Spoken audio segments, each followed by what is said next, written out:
c'est Nicolas de Immobilier Compagnie. Je suis super content de te retrouver dans cette émission. Et dans cette émission, on va parler de la pêche. Alors oui, je sais, tu vas croire, ouais Nicolas, t'as triché. Mais non, j'ai pas triché.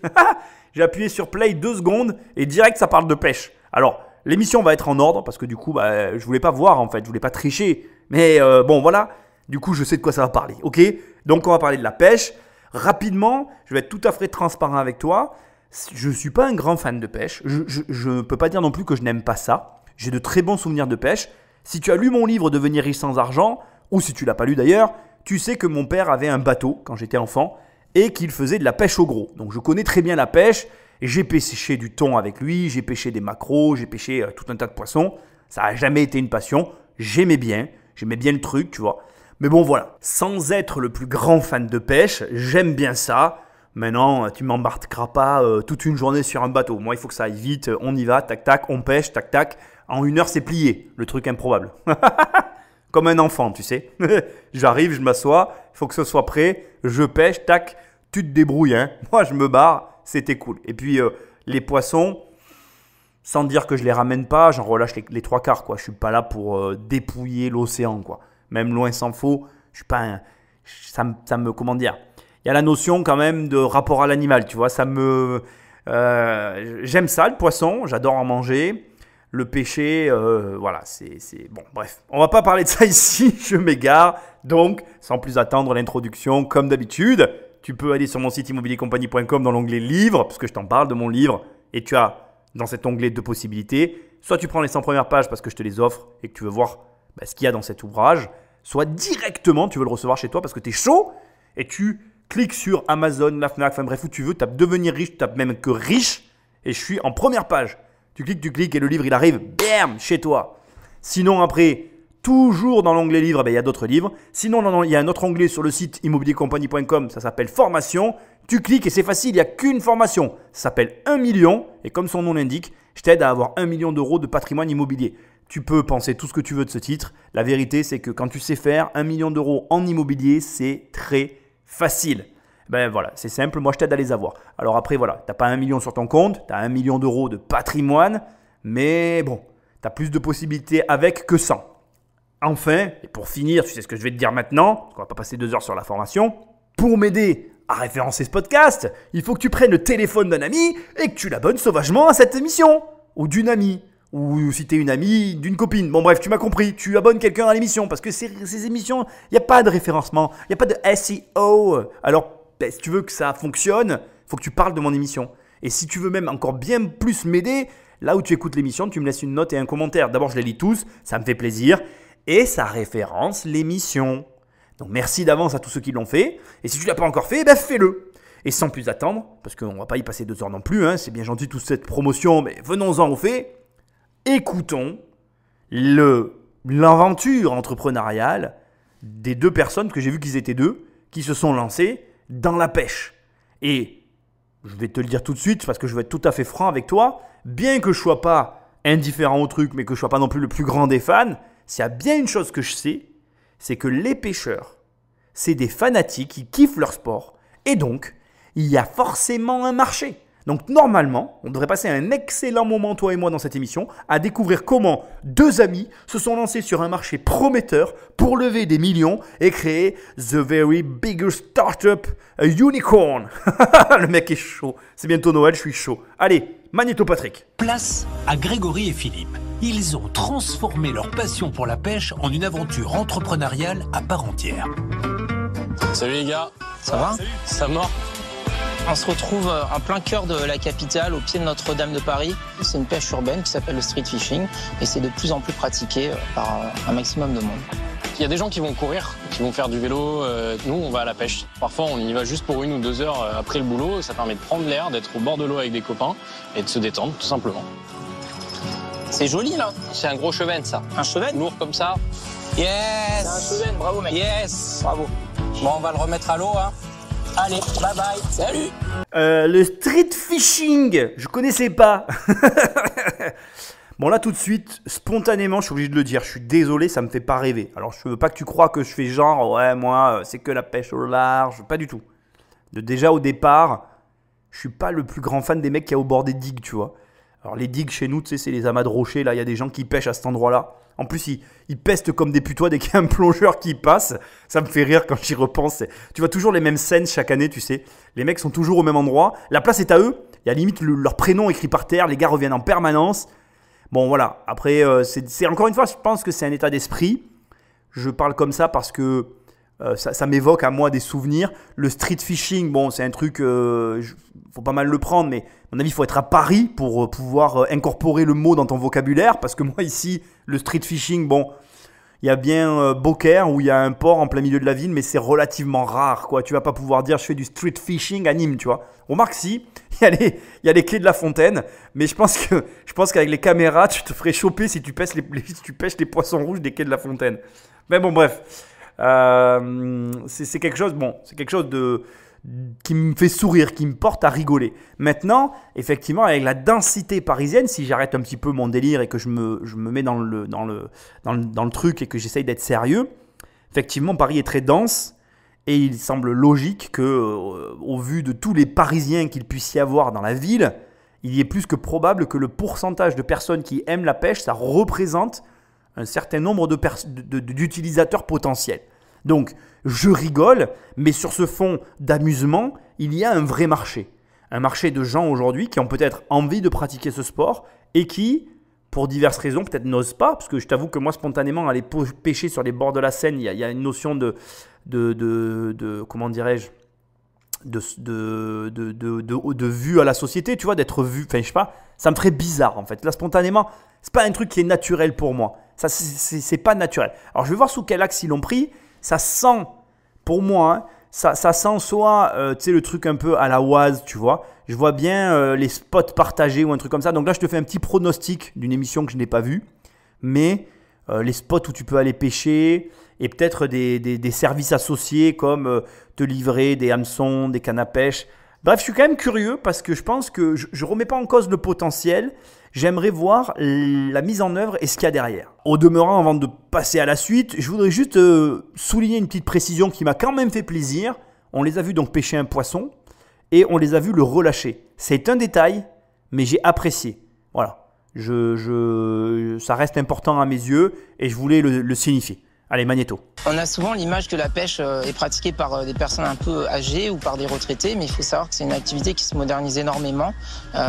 Plus d'un tiers des personnes qui aujourd'hui achètent une carte de pêche ont moins de 18 ans. On est des passionnés de pêche, mais on est aussi des entrepreneurs. Il faut être prêt à toutes les situations, il faut saisir des opportunités quand elles se présentent. Là, c'est une opportunité magique qu'on a aujourd'hui, donc on n'a pas le droit à l'erreur. En tout cas, on va tout donner. Non, mais c'est une blague. Donc, je t'explique juste le processus que je viens de vivre il y a une seconde. Donc, j'écoute et là, j'entends les personnes qui prennent une carte de pêche. Là, mon cerveau bug.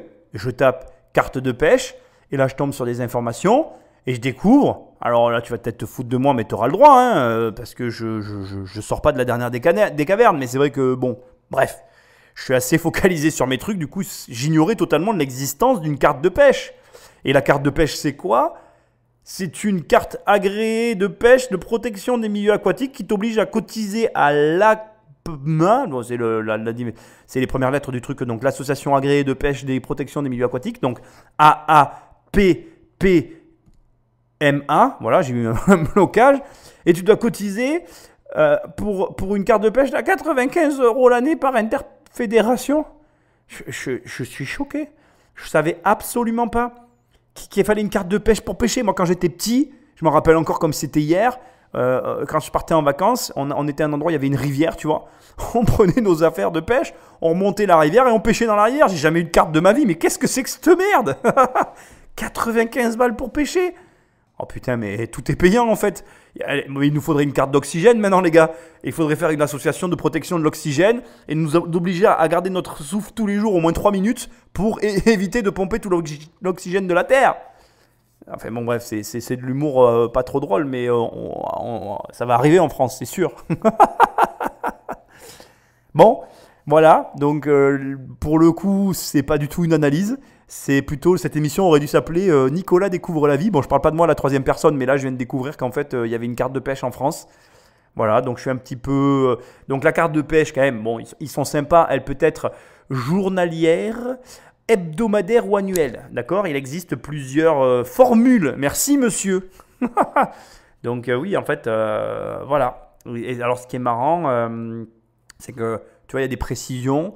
Et par exemple, en Espagne, le permis est payant et assujetti à des pratiques précises ne permettant pas de pêcher toutes les espèces de toutes les manières et à n'importe quel date. Et le prix diffère, toujours en Espagne, selon les régions, le type de pêche pratiqué, l'âge du pêcheur. Bref, voilà. Donc, je ne savais pas.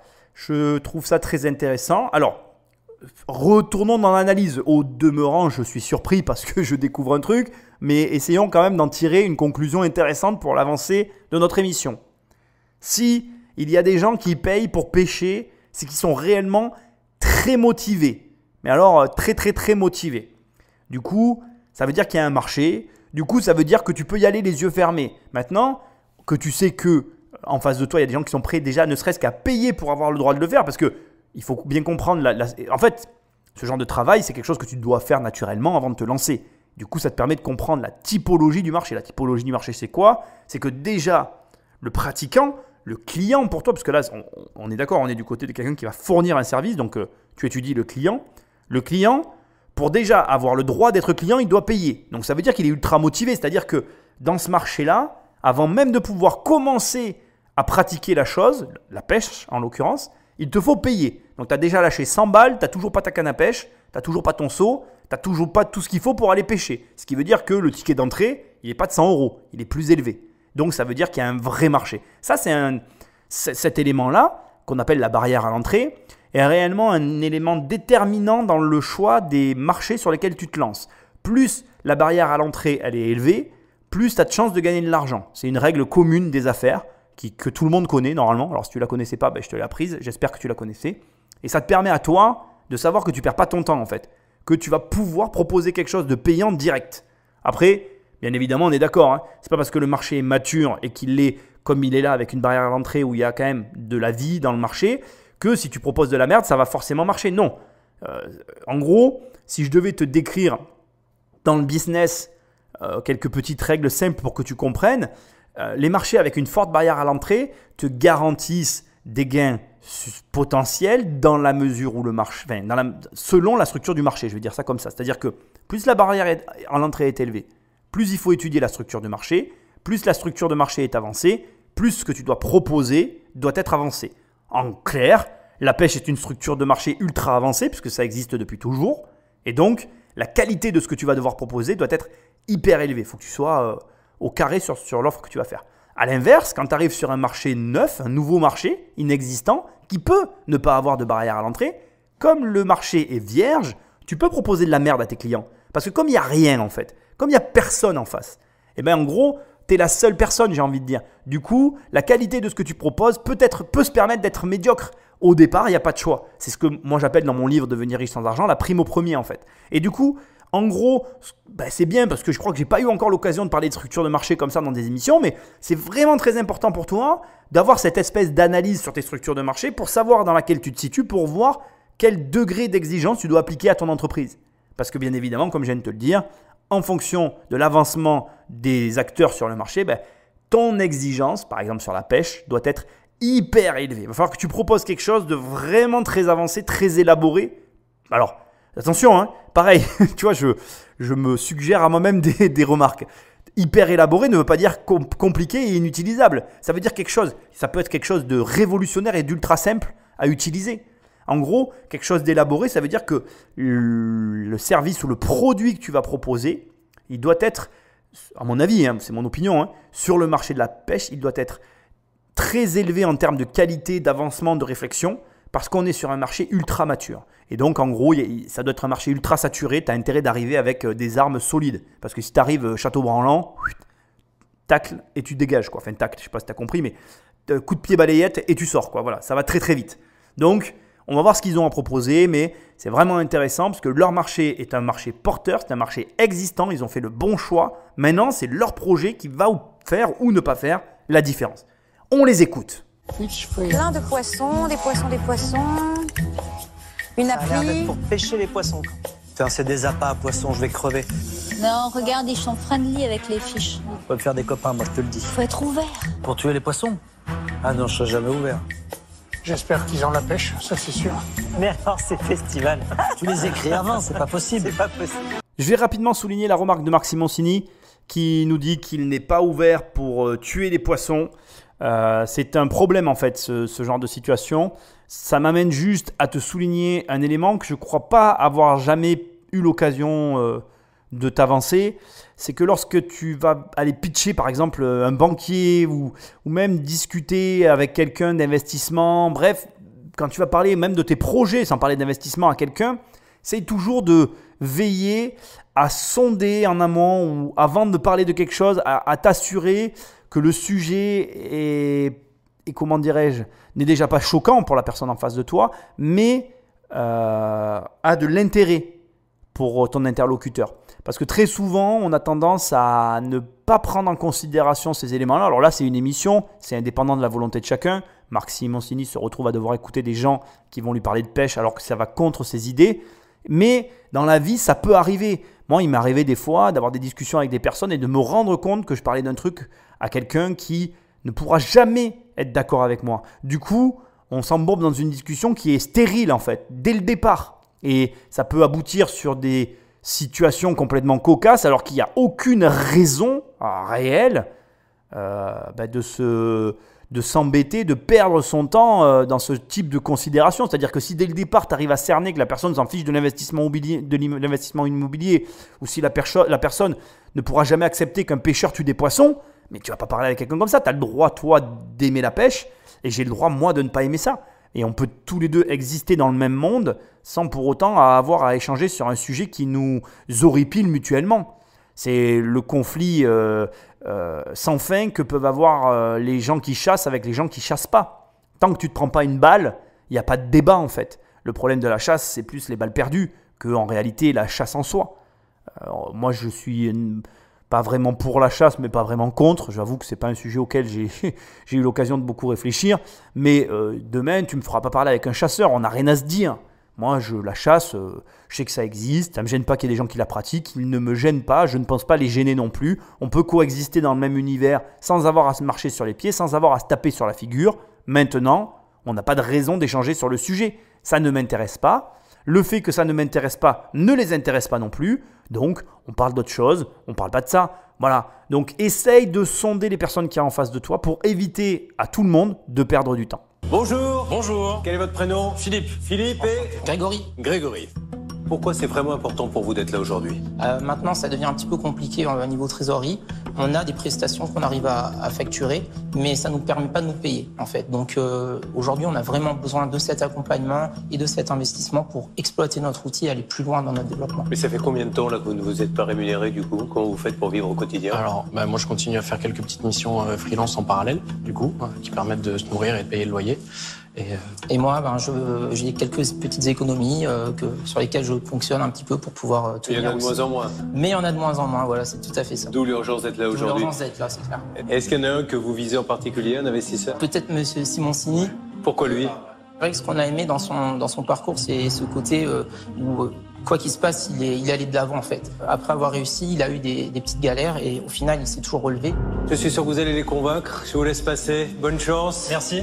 En espérant qu'ils vont mordre à l'hameçon. Merci C'est parti. Bonne chance. Grégory et Philippe vont-ils réussir à convaincre les investisseurs et en particulier Marc Simoncini de les aider? Alors là, on est typiquement dans un effet miroir. Je vais commencer par le fait qu'avant de rentrer, ils ont envie de convaincre Marc Simoncini et la raison est parce qu'il a eu des galères, parce que dans ces galères, il s'est toujours relevé. Et pour moi, on est dans l'effet miroir. Alors, je peux me tromper dans mon analyse, je ne suis pas un psychologue, mais j'ai la sensation qu'en fait, il voit dans le parcours de vie d'un entrepreneur qui a galéré les mêmes galères que eux peuvent avoir. Sauf que, et c'est là où le bas blesse, on en vient maintenant à leur arrivée quand ils se disent bonjour et que le présentateur leur demande ce qu'ils attendent de ce pitch. Ils répondent que ils n'arrivent pas à se payer et que du coup ils aimeraient pouvoir se payer et relancer et donner de l'envergure à leur boîte. Donc en gros, la levée de fonds, elle a deux comment dirais-je, une double utilité de ce que je comprends. On va le voir quand ils vont l'expliquer, mais il y a déjà augmenter le volant de traction pour générer plus de prospects et enfin pouvoir se payer. Et se payer du coup, parce que la situation devient un petit peu complexe. Il y en a un des deux, comme il dit, il fait des petits boulots. Et l'autre, il bricole, il a des économies. Voilà, en gros, c'est pas folichon.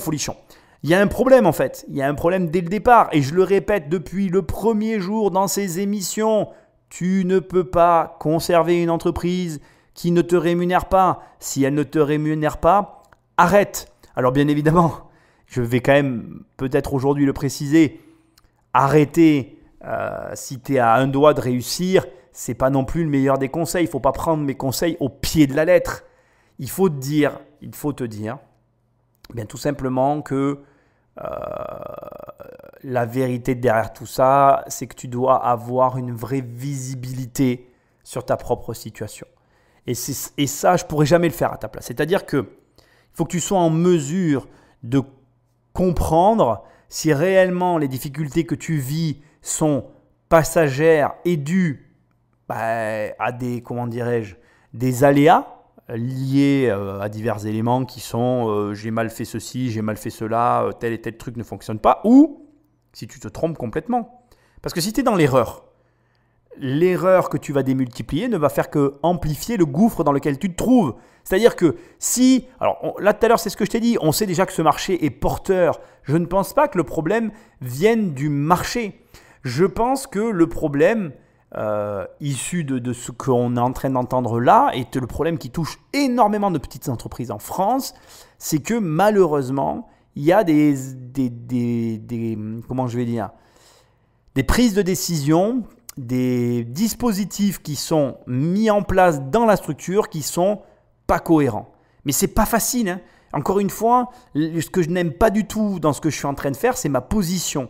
C'est une position d'un mec qui est assis derrière un micro et qui est là froidement, qui analyse.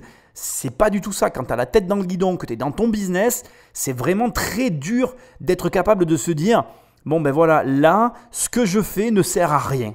Et tu sais, ce qu'il y a de pire dans la phrase que je viens de dire, c'est que parfois, cette chose qui ne sert à rien, tu la fais tous les jours.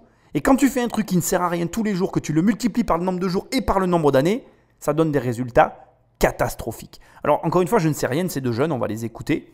Ce que je sais, c'est qu'on a une partie d'effet miroir vis-à-vis de Marc Simoncini. Je pense qu'ils vont être déçus parce que Marc l'a dit avant même que ça commence, il n'est pas attiré par ce genre de business. Donc, il va y avoir une déception, c'est certain, puisque, comme je te l'ai dit, là, ça m'embête un peu. Hein. L'émission commence bien mal pour le coup parce qu'ils vont chercher à convaincre le seul investisseur qui, de par la nature du business, ne peut pas investir là-dedans. Du coup, le conseil que je t'aurais donné juste avant, il a vraiment une réelle valeur. Inutile de te focaliser sur une personne si cette personne est hermétique à tout ce que tu vas lui dire. Moi, il y a des fois, il y a des gens qui essayent de me convaincre de trucs. Ils essayent, ils reformulent, ils disent…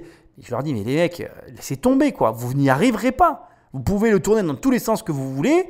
Je suis fermé. C'est comme, tu sais, des fois j'ai des appels de pub comme t'as toi, comme on a tous, tu sais. Et dans les appels téléphoniques de pub, des fois, la dernière fois j'ai eu un appel pour de l'isolation. Donc la dame m'appelle, elle me dit bonjour, je dis bonjour. Elle me dit, je vous appelle pour de l'isolation. J'ai répondu que je vivais dans une caravane. Donc il y a eu un blanc au téléphone, elle me dit pardon. J'ai dit oui, je vis dans une caravane, madame. J'ai dit donc l'isolation, je m'en fous.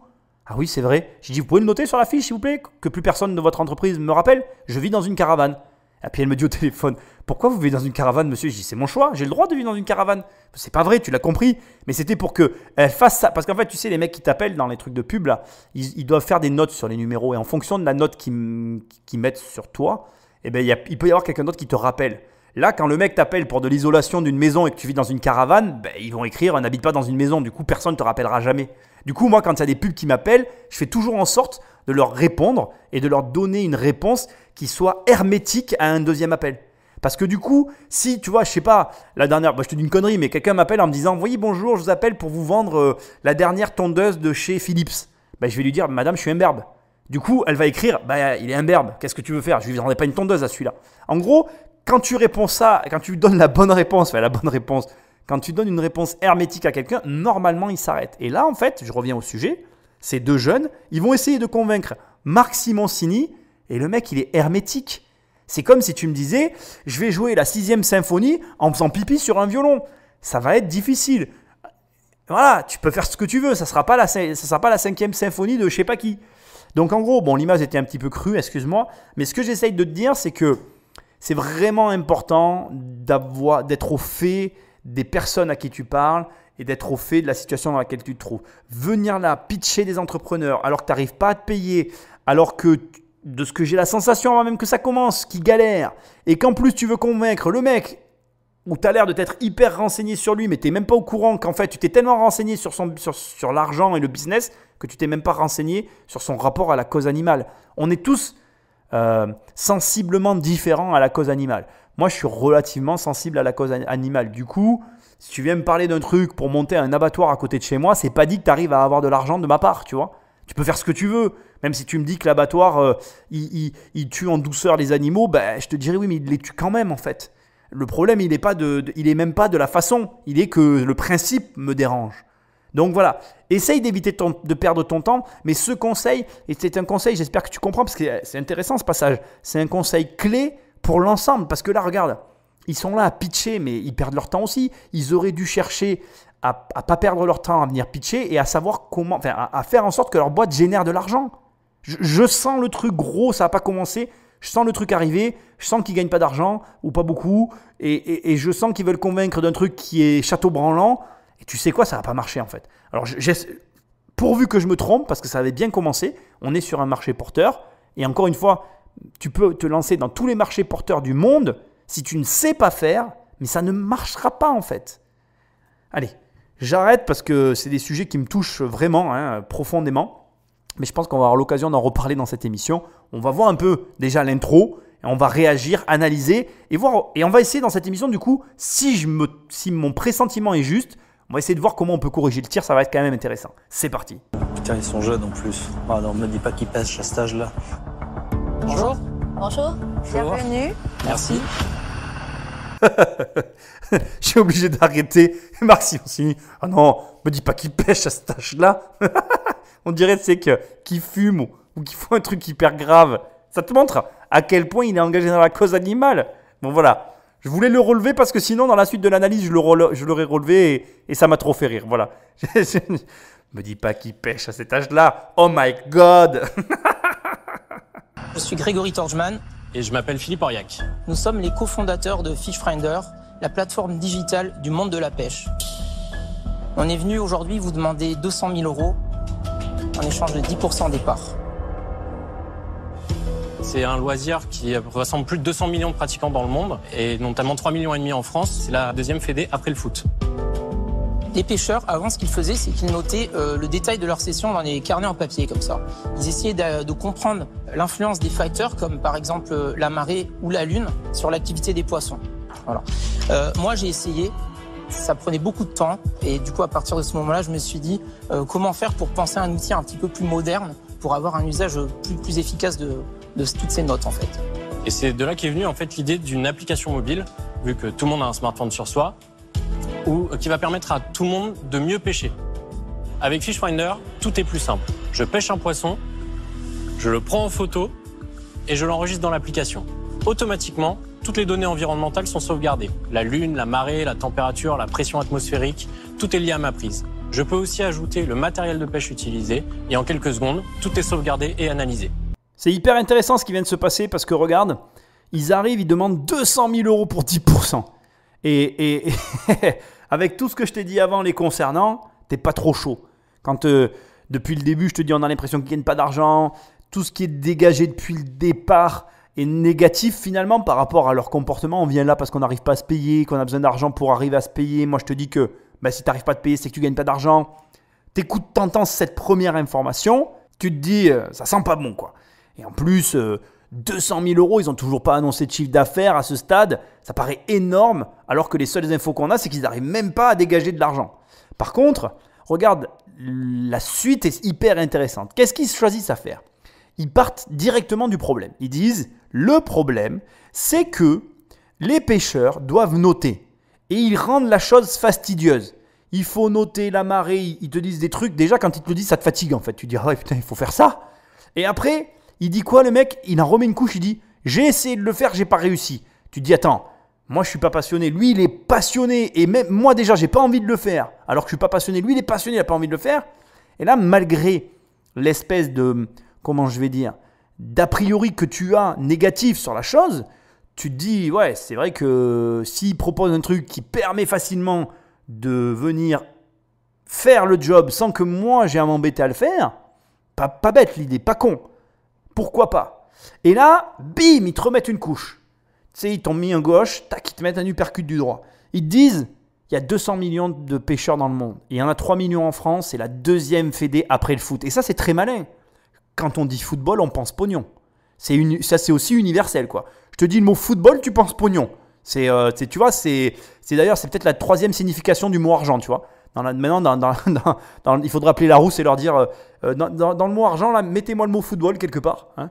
Parce que dès que tu dis football à quelqu'un, c'est argent. Et c'est très malin, en fait.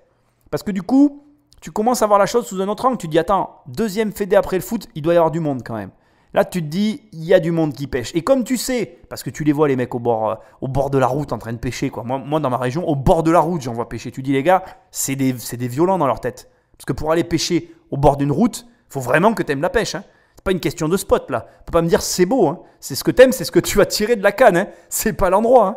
Donc, le truc, c'est vraiment intéressant de voir comment un mécanisme peut se retourner. Très, très bien fait, leur intro, là. Très, très bien fait. Tu peux t'en inspirer. C'est-à-dire que quand tu présentes quelque chose à quelqu'un, tu peux commencer par le problème, par ensuite accentuer le problème, parce qu'en l'accentuant, tu lui donnes de la consistance.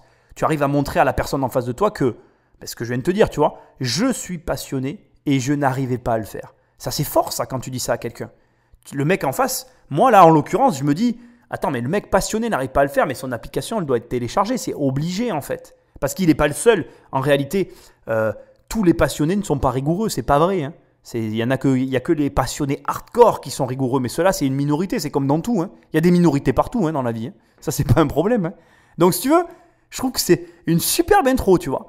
C'est marrant comme là, tu vois, on vient de faire déjà, et moi, je trouve que c'est bon signe, on vient de faire l'ascenseur émotionnel. On est dans les montagnes russes de l'émotion, on est passé de quelque chose de bien à quelque chose de nul, et de quelque chose de nul à quelque chose de bien. Maintenant, comme tous les montagnes russes, ça peut redescendre. Ça peut aussi stagner, ça peut rester au milieu. On va voir là où il nous emmène. Mais je voulais te souligner quand même la bonne présentation de la chose. Et là, c'est bien présenté. Maintenant, encore une fois, et comme d'habitude, pour moi, dès que tu commences à demander 200 000 euros, quel est ton chiffre d'affaires? Qu'est-ce qu'on a en face? Parce que 200 000 euros, c'est une somme. Moins de 100 000, on s'en fiche un petit peu. Ils auraient demandé 20, 30 000 euros. Ce n'était pas pareil déjà.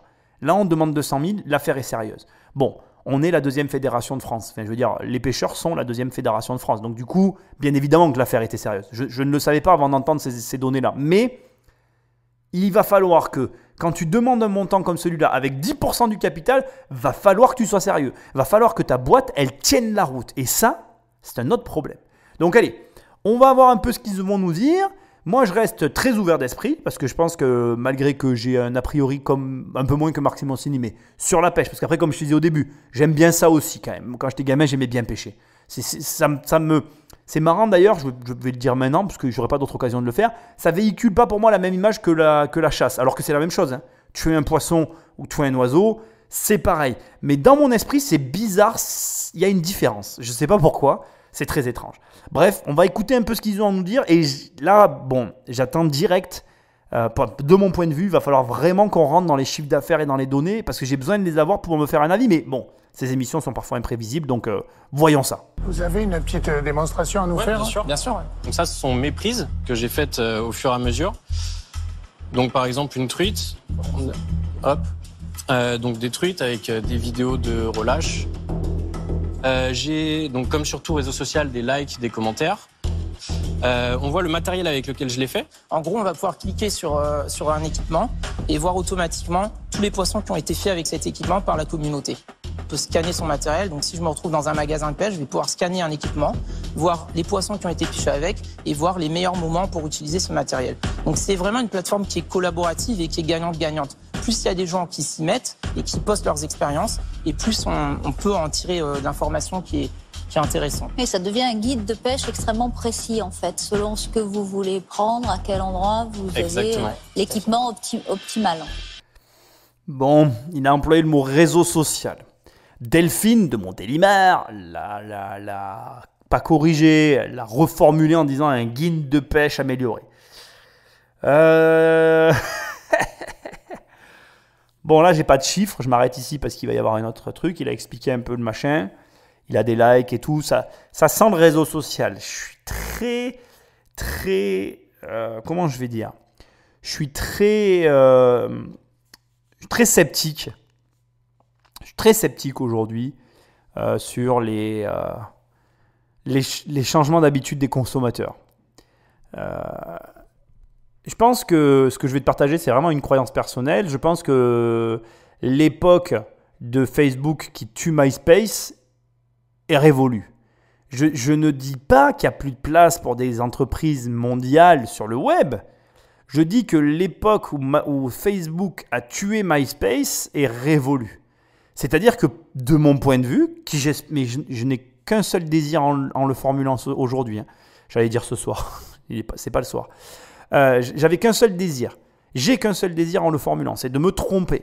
Mais je pense que les places dominantes sur certains marchés, notamment quand tu sais que Facebook possède bientôt la moitié de l'humanité, je pense qu'à ce stade, ça va être très compliqué de prendre sa place. Pourquoi ? Parce que ce sont des places qui sont prises. Regarde Google. Google a aujourd'hui une place dominante. Il y a encore aujourd'hui des moteurs de recherche qui se lancent, mais qui les utilise ? Ça reste anecdotique. Et au demeurant, l'avance qui a été prise peut être perdue, je ne le remets pas en cause, mais ça va être très difficile. Et plus le temps passe, plus c'est difficile. C'est une règle de marché. Et donc, même si Delphine reformule, ce qui pourrait les sauver, le problème, c'est que si eux l'ont pensé comme un réseau social, ça ne les sauvera pas dans ma vision de ce que je peux avoir. Aujourd'hui, la question que je me pose, c'est pourquoi un pêcheur favoriserait-il leur système plutôt que Facebook ? Alors, ils vont me répondre, s'ils étaient là, ou tu vas me répondre, oui mais Nicolas, il n'y a pas tout ce qu'ils ont dit, là, les trucs de pêche, les machins, les infos, les trucs et les bidules. Oui, d'accord, mais malgré tout, là où les gens passent le plus de temps, ça reste Facebook. Tu vas avoir du mal à détourner l'attention que peuvent avoir les gens sur Facebook. Pas du tout à cause de Facebook d'ailleurs, mais parce que le reste de la famille y est déjà. Le problème, et ça va lier maintenant la formulation que j'aurais faite à tout ça, le problème qu'il y a de Facebook, c'est pas Facebook, c'est que toute ta famille est dessus et que toute ta famille a tous ses amis et toute leur famille dessus, et que par ricochet, ça touche comme ça tout le monde à tel point qu'aujourd'hui, la force de frappe qu'il te faut pour arriver à détruire ce qui est déjà fait, c'est colossal en fait. Voilà, c'est utopique de penser que tu vas y arriver. Alors attention, pour l'instant, je n'ai pas d'éléments sur leur programme, hein, donc je ne juge que ce que l'on me montre. Et comme je t'ai dit, ces émissions sont coupées, donc il est probable que je n'ai pas toutes les informations. Mais là, au premier abord, si c'est fait comme un réseau social, même si Delphine elle appelle ça un guide de pêche amélioré, moi, ça ne m'emballe pas. Un réseau social de pêche, ça ne va pas m'emballer. Il y a intérêt qu'il y ait une boutique en ligne, il y a intérêt qu'il y ait un autre système que des pubs, parce que sinon, ça ne va pas le faire du tout. Donc on va écouter maintenant la suite, mais là, je voulais juste bien expliquer que si ça est... parce que ça aussi, c'est vraiment important. Ta boîte, elle est ce que tu voulais qu'elle soit au départ. C'est-à-dire que, je m'explique, si tu ouvres un petit magasin en l'angle d'une rue, avec un stock pour ton petit magasin à l'angle d'une rue, ça va être très difficile de monter un réseau régional ou même national. Pourquoi ? Parce que dès le départ, tu as conçu ton magasin pour être un petit magasin à l'angle d'une rue. Je ne reproche rien aux magasins aux angles des rues, mais ta boîte ne sera que ce qu'elle a été prévue à l'initiale. Ce qui signifie que si tu dois changer de modèle et que le système de départ que tu as construit ne correspond pas, j'ai envie de te dire, à l'ambition que tu avais à l'origine, eh bien, l'effort pour arriver au résultat est 3, 4, 10 fois supérieur à ce que tu crois en fait. Et ça, c'est la mort d'une entreprise. Et donc... moi, le problème, c'est que si là, ils annoncent que c'est Un réseau social, ça ne va pas du tout le faire. Voilà. Enfin, pour moi, si c'est un réseau social, ça ne le fera pas. Je dis pas que je ne crois pas aux réseaux sociaux, mais aujourd'hui, force est de constater que voilà, Facebook, c'est Facebook. On a vu l'émergence d'Instagram, de nouveaux réseaux en parallèle, mais tu le vois bien, c'est... Voilà, aujourd'hui, Facebook continue de drainer le gros du truc, quoi. C'est comme le Bitcoin et les autres monnaies, tu vois. Le Bitcoin, ça reste le Bitcoin. Facebook, ça reste Facebook. Il y a comme ça des pierres angulaires que tu pourras jamais bouger. Et donc, il vaut mieux travailler avec que contre, tu vois. Il aurait mieux valu faire une application qui se pluguait à Facebook que faire une application réseau social indépendante. Mon avis. Et je peux avoir tort.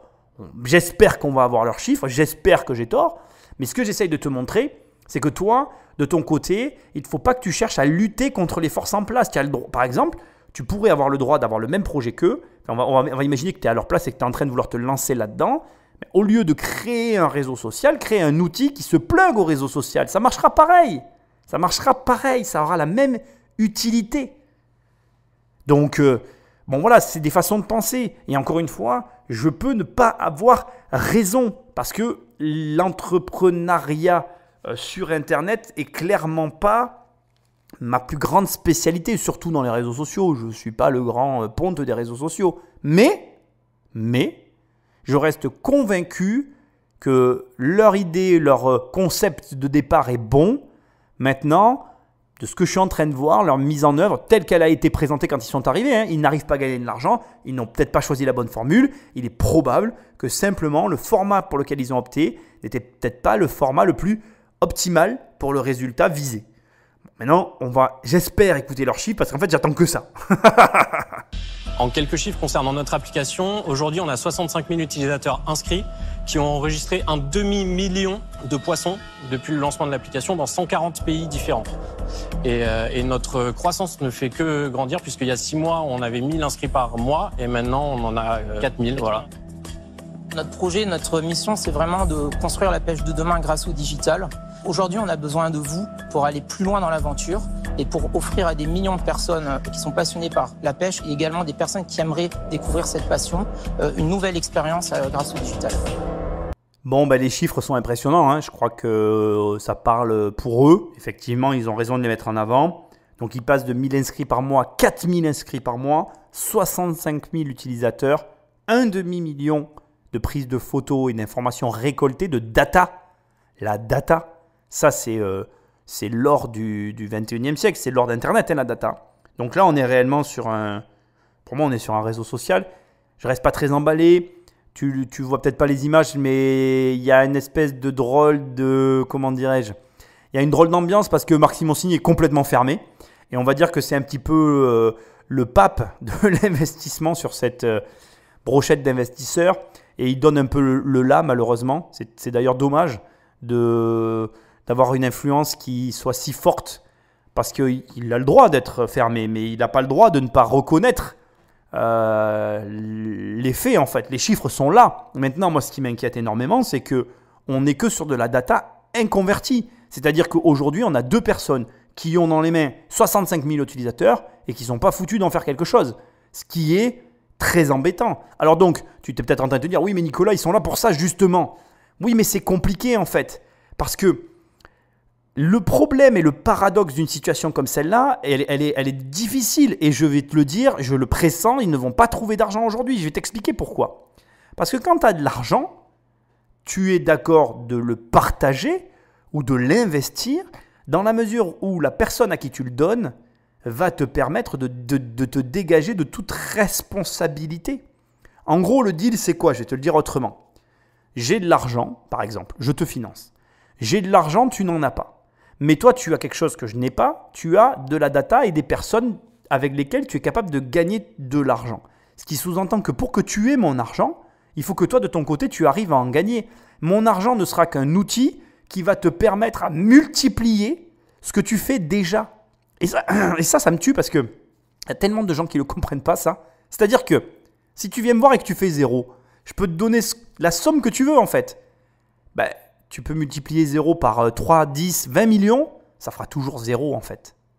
Sauf que pour attirer l'argent, Il faut que déjà, toi, au départ, tu arrives à multiplier, en fait. Si dès le début, tu ne multiplies pas de façon à gagner de l'argent et à te payer et à faire des choses, mais l'argent, tu n'en auras pas, en fait. Et le problème, il est là, c'est que là, tu as 2 jeunes qui n'arrivent déjà pas à multiplier et qui viennent chercher des gens pour les aider à ne pas multiplier. Mais ça ne peut pas marcher. Parce que, alors, ils n'ont pas vu l'intro, les investisseurs, mais quand tu sais qu'ils n'arrivent pas à se payer et qu'ils ne gagnent pas d'argent, alors j'espère que je vais me tromper. J'espère qu'ils vont me dire qu'ils font 500 000 euros de chiffre d'affaires et qu'en fait, ils gèrent mal leur société. Il vaut même mieux, d'ailleurs, faire 500 000 euros de chiffre d'affaires, mal gérer sa boîte et venir trouver des investisseurs qui se rendent compte que c'est mal géré et où ils vont pouvoir venir faire des réglages que venir voir des investisseurs avec quelque chose qui ne marche pas. Parce qu'en fait, si ça ne marche pas, tu peux le multiplier à l'infini, ça ne marchera jamais en fait. Ça ne marchera jamais. Et ça, c'est dur à comprendre.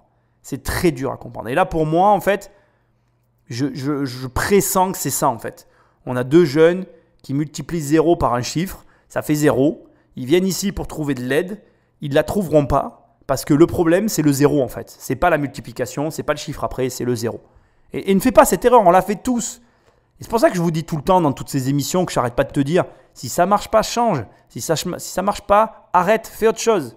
C'est dur parce que tout le temps que tu perds à ne pas accumuler, c'est du temps que tu perds pour la fois où tu vas accumuler en fait. Tu ne peux pas te permettre en fait de pas accumuler parce que cette accumulation, elle est ta base de travail. C'est complexe, hein? Ça m'embête parce qu'il y a quelque chose, hein. Ils ont quelque chose, mais ils ne savent pas faire. Il y a un problème dans leur association. Peut-être qu'ils se sont mal associés, peut-être que les 2 associés ont les mêmes compétences, peut-être que c'est 2 jeunes qui aiment la pêche, alors qu'ils auraient dû mettre un mec qui aime la pêche avec un marketeur, tu vois, pour qu'il fasse du fric. Parce que là, ça ne va pas. Ça sent la défaite en fait. ça sent la bataille perdue d'avance, quoi. Tu vois, c'est je pars à la guerre sans plan. Mais ça ne peut pas marcher ça non plus. Bon, allez, on va écouter ce qu'ils ont encore à dire, mais je pressens le mur. Il est là, le mur. Et quand on met au pied du mur, on voit vraiment bien le mur. Allez, c'est parti, Patrick, on voit la suite. Vous connaissez bien votre dossier, on voit que vraiment il y a de la passion, hein, ça ressort. Quand c'est que vous l'avez lancé et qu'est-ce que ça donne? Est-ce que vous avez un bilan complet? Dites-nous un petit peu. On a lancé l'application sur les stores il y a 2 ans. C'est une application qui est gratuite. On veut générer du contenu. À partir d'un moment, on a commencé à avoir un trafic suffisamment important pour vendre de la publicité. Donc par rapport à ça, on a fait un chiffre d'affaires de 25 000 euros hors taxe l'année passée. Aujourd'hui, on va sortir un abonnement premium de À quel prix? Le prix va être de 5 euros par mois, d'accord, sur un abonnement de 12 mois. Si on poursuit notre croissance comme ça, sans investissement, on devrait atteindre les 90 000 utilisateurs en fin d'année. Ça fait 120 000 euros de chiffre d'affaires. Voilà. Donc les 200 000 euros, vous allez en faire quoi exactement? Les 200 000 euros, ça va être accompagné. Donc nous, on a développé le premium qui va sortir là, ce mois-ci. On a besoin de l'accompagner sur le marché, donc de communiquer. On a besoin également de recruter des collaborateurs pour nous permettre d'analyser ce trafic et aussi de soutenir la partie développement. La raison principale de vouloir grossir aussi, c'est qu'on aimerait en vivre. Et pour ça, il faut atteindre une taille critique. Et donc, c'est pour ça qu'on cherche à grandir aujourd'hui. Ça va pas du tout, ça va pas du tout. Et c'est marrant parce que c'est là que tu vois... Attention, encore une fois, je suis assis derrière une chaise, derrière un micro, c'est facile. Tous les entrepreneurs ont ce problème à un moment donné de leur vie. Le problème de l'argent, leur rapport à leur comment dirais-je, à leur société, le rapport à ce qu'ils gagnent. Et là, on est en plein dedans, quoi. Et du bout des lèvres, ils te disent « J'ai facturé 5 euros !» Quoi? J'ai pas entendu le chiffre. C'est 5 euros. Et puis en plus, à la fin, le mec te dit « Oui, alors pour en vivre, il faut atteindre une taille critique. » Mais c'est pas vrai. C'est pas vrai, en fait. T'as des boîtes, ils ont quelques clients, ils font des millions d'euros de chiffre d'affaires. Ça n'est pas vrai. La taille critique n'existe pas. Elle existe, encore une fois, si ton modèle a été conçu comme ça. Si tu veux travailler avec une petite marge pour toucher le monde entier, oui, la taille critique existe. Mais si tu veux vivre confortablement, non, elle n'existe pas. Putain, t'es dans un métier de passionné, quoi. Les mecs sont prêts à payer. Les mecs sont prêts à payer. Mais ça, ils l'ont pas compris. Et alors, bon, ça me donne totalement raison, c'est un réseau social. Parce qu'ils te disent, on a lancé la pub et on a fait 25 000 euros avec. C'est une énorme erreur, en fait. Parce que là, ça, c'est pareil. En fait, si tu veux, il y a une chose qui est compliquée à comprendre aussi avec l'argent, c'est que toute forme de revenu acquise est difficile à éteindre. Et ça, c'est très compliqué aussi à comprendre. C'est-à-dire qu'une fois que tu as acquis un revenu qui est récurrent, qui est en place, c'est compliqué de l'arrêter. Pour pouvoir arrêter un revenu, il faut que tu en crées un nouveau qui soit supérieur. Qui lui soit supérieur et qui lui permette de supplanter le premier, mais de l'écraser. Et encore, Je vais être tout à fait transparent avec toi, tu as toujours besoin d'argent. Donc c'est très compliqué d'éteindre une source de revenus. Et la pub n'était même sûrement pas la meilleure des stratégies. Dès l'instant qu'ils ont lancé la pub, ils n'étaient plus une start-up. L'erreur qu'ils ont faite, c'est quoi alors? C'est d'avoir monétisé sans savoir quoi faire. Parce que là, ils se retrouvent devant les investisseurs à demander précisément ce que je te dis de ne jamais demander devant ni des banques, ni des investisseurs, ni devant personne. Ils demandent de l'argent pour communiquer, de l'argent pour embaucher, de l'argent pour faire de la pub. Et encore une fois, ne crois pas, on l'a fait tous cette erreur. On l'a fait tous. On fait tous cette erreur dans notre vie. Et on l'a fait, on l'a refait parce qu'on est sûr de nous et qu'on y croit dans ce qu'on fait. Mais bon, c'est encore un autre problème. Donc, on est face à un réseau social, on est face à des personnes qui sont sceptiques sur le point. La vérité, c'est qu'ils ont réussi à drainer du monde, mais ils ont drainé du monde avec quelque chose de gratuit. Si demain, tu fabriques des paires de chaussettes et que tu les écoules à la sortie des Leclerc, ben devine quoi, tu vas les écouler. Elles sont gratuites, mais tu perds de l'argent. Et c'est pareil pour eux. Ils perdent de l'argent. Ils n'ont pas l'impression parce que c'est leur temps, parce que ils le font à côté de quelque chose, mais ils perdent de l'argent. Et là, ben, c'est problématique parce qu'ils sont en train de demander précisément ce qu'il ne faut pas demander. Ils vont se prendre un non alors qu'ils avaient le potentiel de réussir. Et tu vois ce qui est hyper intéressant, et ce que toi tu dois souligner, c'est que leur projet, c'est pas du tout le projet qui ne va pas. C'est les choix qu'ils ont faits. C'est-à-dire que regarde, si tu prends cette histoire et que tu l'arrêtes au moment où ils font le choix d'inclure de la pub, si tu arrêtes les choix qu'ils ont fait à ce moment-là et qu'on imagine que un petit génie, toi, moi, quelqu'un apparaît devant eux et leur dit hop, ne fais surtout pas de pub parce que là tu vas faire une erreur, il faut que tu ne fasses pas de pub et puis reste comme ça et cherche un marketeur. S'il y avait eu quelqu'un qui leur avait juste donné ce conseil, eh bien leur histoire elle aurait été totalement différente. Alors peut-être qu'elle l'est aujourd'hui, parce que j'ai regardé donc sur leur site, ils existent toujours, donc peut-être qu'aujourd'hui c'est différent. Mais le problème qu'il y a, c'est que le choix a été fait. Et encore une fois, c'est compliqué de supprimer une source de revenus. C'est compliqué. Donc, qu'est-ce que toi, tu dois en tirer? Tu dois en tirer que, déjà, il ne faut jamais se précipiter sur ces décisions. Aucune décision ne doit être faite dans l'urgence, dans la vitesse, dans la précipitation. Prends le temps pour te décider. Moi, il y a une phrase que je me répète très souvent, c'est « long à se décider, ferme sur la décision ». Tu peux prendre ton temps, en fait. Tant que tu veux, prends ton temps, tu as du temps. Quand tu as du temps, prends-le. Mais il y a un moment donné, il faut déjà se mettre une date butoir pour te dire, bon, ben, à cette date-là, il faudra que j'ai pris une décision ferme. Et quand tu l'as prise, tu restes ferme. Alors, bien évidemment, il n'y a que les imbéciles qui ne changent pas d'avis et tout le blabla. Je suis quand même un gros partisan de cette philosophie-là. Mais il y a un moment donné, il faut prendre un axe. Mais là, je pense que l'axe a été pris à défaut d'autre chose. Parce qu'ils arrivaient à un stade où il fallait qu'il se passe quelque chose. Et donc, du coup, bon, ben, ils ont fait un choix. Mais il se trouve que ça n'a pas été le bon. Donc, moi, je te le mets en avant. Je te montre pourquoi. Le choix de faire un réseau social, c'est un mauvais choix. Et en plus, ben, voilà, la pub atteste de ce que je te dis. C'est-à-dire qu'on est réellement sur un réseau social, quoi. Voilà, c'est très dommage. Ça veut dire que toi, moi, n'importe qui peut faire de la pub sur ce réseau. Je pense que ça méritait mieux qu'un abonnement à 5 €. Ça méritait mieux que de la pub pour des pêcheurs. Il y avait quelque chose de mieux à faire. Maintenant, je ne suis pas à leur place, je ne suis pas dans leur boîte. Ce n'est pas mon rôle aujourd'hui de te dire ce qui aurait dû être fait. Mon rôle, c'est que toi, tu sois capable de comprendre que parfois, dans son entreprise, dans son parcours de vie, il vaut mieux pas prendre de décisions ou en tout cas pas faire des choix de dépit, des choix qui sont imposés par une situation. Il faut essayer de les éviter, ces choix-là. Et tant pis, rester dans la merde, mais essayer de prendre les bonnes initiatives. Parce que là, ben, c'est dommage, quoi. Ils vont passer à côté de tout, au final, pour rien, en fait. Parce qu'ils avaient tout dans les mains. Bon, allez, j'arrête. On écoute la suite, mais je connais déjà l'issue de tout ça. Malheureusement, comme je te l'ai dit, c'est un réseau social. Pour moi, ça méritait autre chose. Mais bon, après, voilà, ça a le mérite d'exister. On est perfectible. Et puis surtout, c'est réparable. Mais écoutons la suite. Et alors, la philosophie du pêcheur, parce qu'il y a un peu des polémiques sur les pêcheurs, les chasseurs. Les bons pêcheurs et les mauvais pêcheurs. Il y a des bons et des mauvais, voilà, c'est ça. Non, mais les pêcheurs en général, ils relâchent le poisson. Je veux dire, combien de poissons sont rejetables et vivent ensuite? sur notre plateforme, les gens donc mettent quand ils relâchent ou pas les poissons, d'accord? Et on a 85% de poissons qui sont relâchés. Voilà. Nous, ce qu'on Dans quel état t'empêche? Parce que moi, ils sont un peu amochés, ils sont juste, enfin, je me rends pas compte. C'est clair qu'il y a quand on pêche un poisson, c'est clair, faut pas se voiler la face. Il y a un impact sur le poisson, ça c'est sûr. Il y a un hameçon. Voilà. On assume cet impact dans le sens où, de toute façon, à la base, la pêche, c'est pour se nourrir. Donc voilà, si le poisson est abîmé, on va le conserver, on va le garder. Vous dites 85% sont rejetés, mais en même temps, on ne sait pas trop dans quel état. On ne sait pas trop s'y sentir véritablement. Juste une chose, c'est quand même pour vous faire comprendre que les pêcheurs sont les personnes qui contribuent à maintenir les espaces aquatiques. Ah, mais c'est comme les chasseurs, c'est les plus grands écologistes de France. Oui, peut-être, mais il y a quand même cette notion de gestion des milieux. Et en fait, l'agence de l'eau, elle est financée en grande partie par les redevances des pêcheurs. Un pêcheur, s'il n'y a pas de poisson, il pêche plus. Donc il a ce besoin de maintenir les écosystèmes. Je comprends tout à fait que ce ne soit pas votre passion, mais simplement, il y a 3,5 millions de personnes en France dont c'est la passion. Il y en a 200 millions dans le monde. C'est un loisir qui génère énormément d'emplois et un business important. Échange difficile, nous ne l'aurons pas la face. Vraiment, presque, j'ai envie de dire, le point d'orgue de cette émission, ça devait avoir lieu. Je trouve très intéressant ce qui vient de se passer.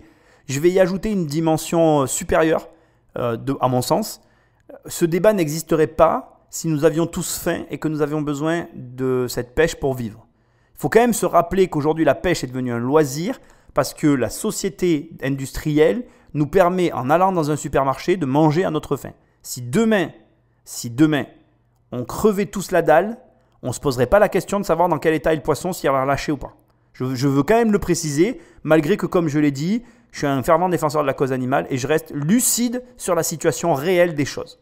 Ensuite, ceci étant dit, revenons au débat. Je trouve très bien la façon dont il a répondu. D'abord, il n'a pas eu peur d'affronter le problème, il l'a recadré et il a rappelé que l'enjeu ici, autour de la table, n'était absolument pas la philosophie derrière le produit, mais le produit en lui-même. C'est ce qu'il a dit en fait. Il a dit, écoutez, ok, vous avez le droit de ne pas aimer la pêche, on a le droit d'aimer la pêche, jusque-là, pas de problème. Il a dit, en gros, aujourd'hui, on est le 2e fédération française, on génère énormément d'argent, ça vous intéresse ou ça vous intéresse pas. Je trouve ça parfait. Voilà, pour moi, c'est parfait. Enfin, il y a un dernier point qui fait toujours débat autour de ça. Moi, je voudrais quand même aussi en parler, le côté espace naturel. Là aussi, j'ai trouvé sa réponse vraiment très claire en fait. Et on peut ne pas être d'accord avec ce qu'il dit. On peut très bien me dire, ouais, les chasseurs, les pêcheurs, gna gna gna gna, mais il a raison. S'il n'y a pas de gibier, s'il n'y a pas de poisson, il n'y a pas de pêcheurs, il n'y a pas de chasseurs. Et donc, ces gens-là, et moi, je peux t'assurer que moi, je fréquente des gens qui sont chasseurs, c'est les premiers casse-burnes si tu y vois un mec jeter un mégot par terre. Alors moi, je fume pas, j'ai pas ce problème, mais j'ai déjà vu un pote chasseur engueuler un autre pote qui fumait parce qu'il jetait sa clope par terre. Par exemple, c'est tout bête. Moi, je suis le premier à pas aimer ça, mais j'irai jamais faire une remarque. C'est-à-dire que mon engagement n'est pas suffisant pour aller... Vous savez, moi, j'estime que les mecs, ils sont pas assez intelligents pour comprendre que quasiment tous les feux de forêt sont générés par les clopes qui sont jetées sur les autoroutes. Si quand le mec il est en forêt, il jette une clope par terre, il comprend pas, c'est qu'en fait, c'est un idiot. Donc, même pas, je lui fais une remarque, en fait. Pour moi, c'est... voilà, à partir de là... voilà, bref. Mais c'est moi qui ai tort. Mon pote chasseur avait raison. En gros, ce que j'essaie de dire, c'est que l'engagement de ces personnes est tel que ça va jusqu'à la réprimande auprès de leur entourage pour préserver. Donc, là où je ne peux pas donner tort dans l'argumentaire, et il a raison, c'est que, quelque part, la survie de nos espaces passe par ces gens-là. Parce qu'un chasseur, un pêcheur, va plus souvent que toi et moi sur tous ces sites sensibles où parfois, on va pas se mentir, moi j'y vais, je vois des papiers de McDo par terre, quoi. Qui fait encore ça aujourd'hui? Beaucoup de gens. Ça me désole, mais c'est la réalité. Et donc, si tu veux, ces mecs-là, eux, ils vont ramasser, ils vont agir parce qu'ils ont un intérêt supérieur à nous, en fait. Alors oui, voilà, on peut ne pas être d'accord, mais tout le monde a le droit d'exister sur cette planète, en fait. Tu n'es pas obligé de te dire que ça existe tous les matins et de te coucher tous les soirs en y pensant encore, en ayant la haine contre eux. En réalité, ils ne te font pas de mal. Hein. En réalité, ils veulent... comment dirais-je, laisser perdurer quelque chose qui, je le rappelle encore par rapport au début de ce que je viens de dire, si nous avions tous faim, n'aurait pas lieu d'être remis en question en fait. Et ça aussi, on a tendance un petit peu, je trouve, à l'oublier. Et même si, comme je l'ai dit, moi je ne suis pas le plus grand fervent défenseur des chasseurs et des pêcheurs, c'est pas mon truc en fait. Mais je préfère être de ceux qui les acceptent en fait. Parce que, encore une fois, j'aurais tendance à être plus... comment je vais dire, pas vindicatif, le mot est un peu fort, tu vois, mais accusateur envers un fumeur négligent qui va facilement jeter sa clope par terre qu'envers un pêcheur ou un chasseur, tu vois. Entre les deux, très clairement, je vais te donner un exemple. Entre 100 pêcheurs et un fumeur négligent, le fumeur négligent fait plus de morts. Parce que le fumeur négligent qui jette sa clope sur l'autoroute, et qui déclenche un feu de forêt, il détruit tout un écosystème. Et lui, il l'a fait tout seul. Les 100 chasseurs, ils ont fait attention. Même si ça ne nous plaît pas, ils ont fait attention.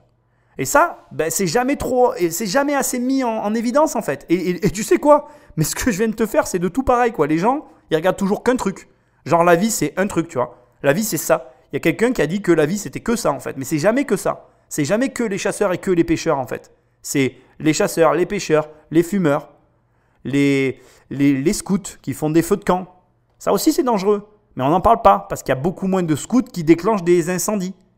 Donc, tu vois, en réalité, tu sais, je vais te dire aussi un truc qui est fou à dire, hein, mais tous les matins, en allumant ta bagnole et en recrachant du dioxyde de carbone dans l'oxygène, dans la comment on appelle, dans la planète, tu es aussi à ton échelle un meurtrier, quoi.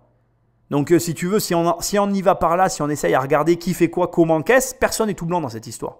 Donc, au lieu d'être là à s'accuser les uns les autres, acceptons-nous, tu vois, déjà, on ferait tous un pas les uns vers les autres. Après, voilà, je trouve la discussion hyper intéressante, le recadrage parfait. On n'est pas là pour ça. Ça te plaît pas. Aujourd'hui, j'ai 65 000 utilisateurs sur mon site. T'en es ou t'en es pas. Alors, c'est dommage parce que franchement, ils auraient été bons s'ils avaient gagné de l'argent. Tu vois, les mêmes jeunes qui arrivent, tout pareil, sauf qu'ils font 400 ou 500 000 euros de chiffre d'affaires. Ça roule, mais c'était totalement différent en fait. C'est ouf en fait, tu vois, comme juste un petit truc peut tout foutre en l'air. Et le petit truc, comme d'habitude, c'est l'argent. Bon, c'est sans surprise, hein. C'est le grand problème des êtres humains. Mais bon, on est là pour en parler, tu vois, moi je suis là un peu pour t'aider à en gagner. Donc j'espère que tu vois la chose sous un autre angle. Là encore, j'insiste, mais il faut que tu comprennes bien que tout part d'un choix. Et c'est souvent comme ça. Et tu sais quoi? C'est le moment pour moi de te le dire, mais dans ces cas-là, ton travail à toi, c'est pas de ruminer la situation, c'est pas de te dire j'aurais dû, nanana, non. C'est d'analyser le choix. La vraie valeur dans toutes ces situations, même quand elles finissent mal en fait, c'est pas de se dire oh j'ai fait faillite, oh il m'est arrivé ci, oh ça n'a pas marché. Non, tout ça on s'en fout en fait. C'est de t'asseoir et de te dire ok, à quel moment j'ai fait un choix, pourquoi j'ai fait ce choix et surtout comment ne plus le refaire. Si par exemple s'ils étaient assis en face de moi, on s'asseyait, on discutait et ils arrivaient à me dire ben voilà Nicolas, on était assis, on a pris cette décision pour ces raisons-là, et bien à ce moment-là, je leur dirais les gars, ben, il faut que cette situation n'arrive plus jamais. Donc par exemple, on va faire une petite projection pour que tu comprennes. Ils sont deux, ils sont assis, ils gagnent plus de thunes, ils sont ras la gueule.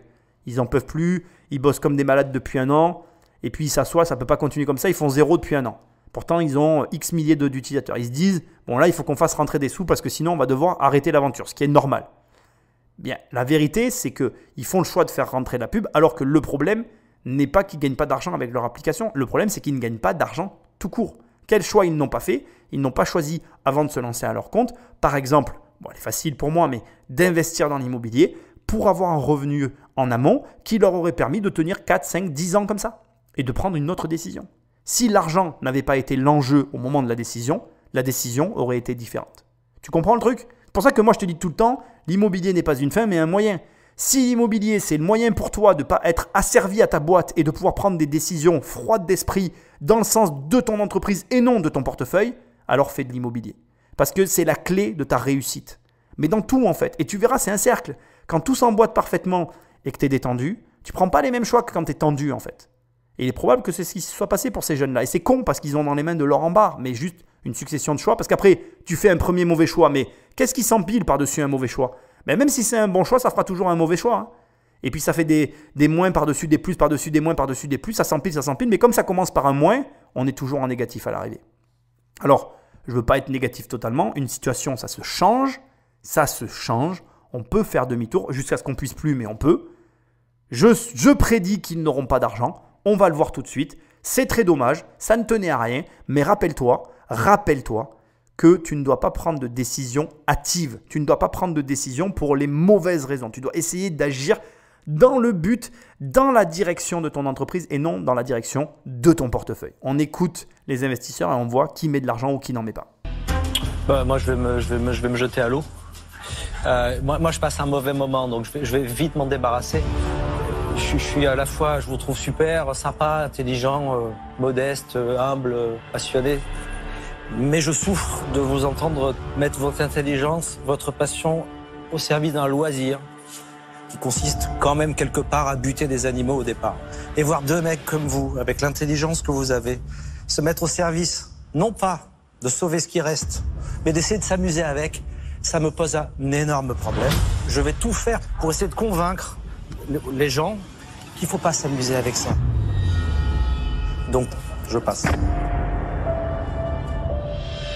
Bon, alors là, j'ai tout laissé parce que ce que je te disais, c'est hyper chaud quand tu as une pierre angulaire comme ça, une figure de proue qui prend un positionnement aussi violent. C'est impossible que quelqu'un derrière finance. C'est impossible en fait, c'est mort. C'est comme si, d'ailleurs, je ferai une émission vraiment sur Warren Buffett, une vraie émission. C'est comme si Warren Buffett s'asseyait à côté de toi et de moi et qu'on nous présentait un projet de ouf qui rapporte des millions et qui te regarde et dit « N'achète pas ça, c'est de la merde ». Bah, tu vas avoir du mal à acheter en fait. Ça va être compliqué en fait. Ben là, c'est la même chose en fait. Tu as quand même un des plus gros investisseurs dans des boîtes indépendantes qui te dit que lui, qu'il fera tout pour que ça ne soit pas financé parce qu'il te donne ses convictions profondes. Ça, c'est son avis. Mais bon, voilà, c'est la raison pour laquelle il ne soutient pas le projet. Et ça perturbe totalement, ça perturberait qui que ce soit en fait. C'est pas possible après ça que les gens autour y aillent. Donc c'est pas de chance. C'est pas de chance et c'est pas bien joué. Mais c'est pas leur faute à eux en fait. Eux ils subissent les convictions de quelqu'un. Mais d'ailleurs il leur dit vraiment, il les met à l'aise sur leur intelligence, il les met à l'aise sur leur façon de faire. Il remet pas en cause qui ils sont. Il remet en cause simplement le projet qu'ils ont soutenu, qu'ils ont choisi. C'est dur, c'est très dur. Moi, je compatis vraiment pour ces deux jeunes.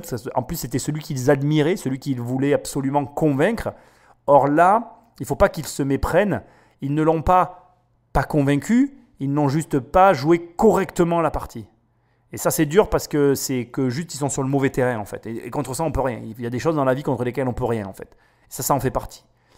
Donc on va écouter la suite, mais je te le dis, à mon avis, ils n'auront pas d'argent. Encore une fois, ce n'est pas une raison cohérente, c'est une raison de conviction, qui est honorable aussi. C'est rare aujourd'hui les gens qui suivent leurs convictions. Ça montre que Marc Simoncini n'agit pas selon l'argent. Ça te le prouve. Ça te prouve aussi que tous les conseils que je te donne sont les bons.